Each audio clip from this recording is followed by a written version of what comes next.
Alhamdulillah wa salatu wa salam ala nabiyyina Muhammad wa ala alihi wa sahbihi wa sallam. A question was asked, what advice can you give me as I'm going to be a Muslim teacher in an educational setting? And first and foremost, one thing I want to say is there are some differences with regards to teaching in an Islamic school in a non-Muslim teaching environment. There are issues, so there is some differences there, but I'm going to just focus on being a Muslim educator in general. So being an educator, a teacher is an immense duty and a very important role in any society. You know, it's a backbone. And as they say, teachers are usually not well rewarded and compensated and respected. So what are the important traits or important things that we need to think about in the teaching profession as Muslim teachers? First, make sure, very important, and this goes for both environments, Muslim and non-Muslim environment, uphold Islamic values. Uphold Islamic values. So first and foremost, have an integrity and honesty. So as a teacher, it's critical to be a role model, to show the people the example, and that comes across with your dealing with administrators and other teachers and colleagues, as well as students. Very important to set a good example, be truthful and respectful, and have honesty and integrity. Secondly, as a teacher, it's very important to have compassion and patience. Often you'll find, and I would definitely say I've seen this in being back in America in the non-Muslim environment, because I've taught in both environments, the lack of respect that you'll find for teachers amongst students here back in America in the West, in a non-Muslim environment especially, but even in Muslim schools, is on another level compared to a place in Saudi Arabia. The students know they can be checked in a place like Saudi Arabia, but here, especially high school and the younger kids, they have no limits, unfortunately. And they will use the worst of language and have the worst of behaviors. So you have to be patient with that. And you have to strive to teach them and show them compassion, because sometimes it has to do with compassion that some students have never had.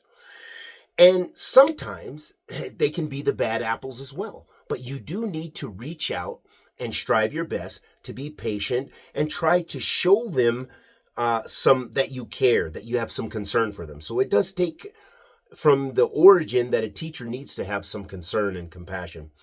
Thirdly, is to have respect and inclusivity, meaning that you are respectful to all individuals. Okay, you respect them and you show respect is a trait everyone can identify with, because when you respect someone, they're more likely, not always, but they're more inclined to return that respect. And I'm going to give you an example that I found. I've been in rough communities, in hoods in Oakland, California, and different places worked in the prison here in New Mexico as an educator. And one of the things I found, the inmates, they never cussed me out. I worked 2 years in the prison. I never once, even if they were upset and cursing about everything else in the system, they never attacked me directly. Why? Because I always showed them respect. And that was for my own safety. And just as men, let's respect each other. Hey, I'm not going to go beyond that bounds. You see me, I'm a Muslim. You don't even see me cussing.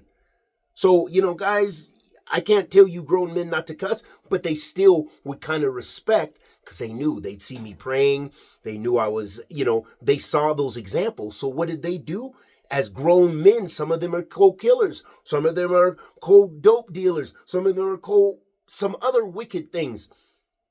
But at the same time, they all, I can honestly say, if they were white neo-Nazis, if they were whatever, they all gave me a certain degree of respect. Gangbangers from all kind of different Hispanic, Latino gangs and others, everyone generally gave me a type of respect who dealt with me. And guess what? That's because they saw that I was respectful. I didn't do anything to transgress those bounds with people. So very important to do that and to include everyone. I didn't care about your race. I didn't care about this. I didn't care about your gang affiliation, even your orientation, because I had to deal with everyone. It might not share my values, but at the same time, you have to show respect, and you have to, legally, you have to be inclusive to a greater or lesser extent. Another important thing is integrating as a Muslim teacher in a Muslim environment is you integrate Islamic teachings. So you make that relevant for your students. You show them, especially emphasizing values and morality. The Prophet ﷺ said, "Ma min shay'in adkhulu fi mizan al-mu'min yawm al-qiyamah min husn al-khulq. Wa inna Allaha yubghidu al-fahish al-badi." He said, there isn't a thing that weighs heavier on the scale of the believer than good manners. And verily, Allah hates wicked and sinful speech. So exhibiting that, showing that, especially for the Muslim setting, and even for the non-Muslim setting, if they see you, they're going to be more inclined to wanting to know, or at least being respectful towards Islam.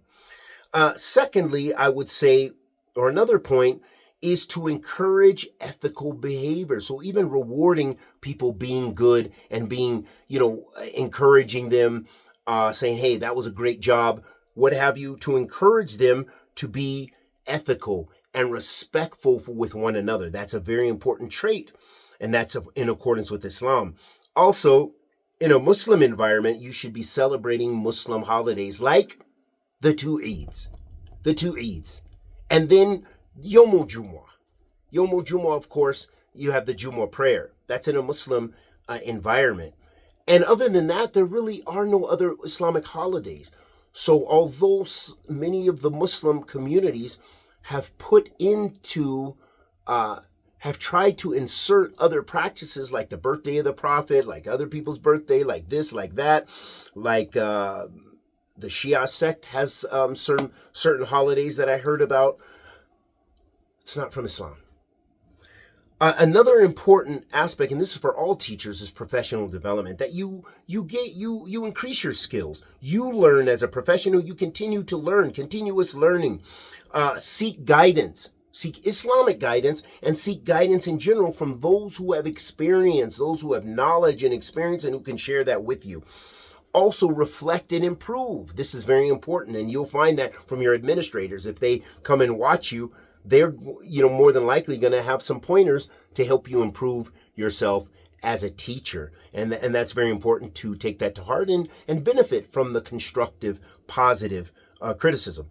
Also, very important, some people would say balancing faith between professionalism, but faith never is out the door or anything. So professionalism is included in faith, I would say. Professionalism is included in faith.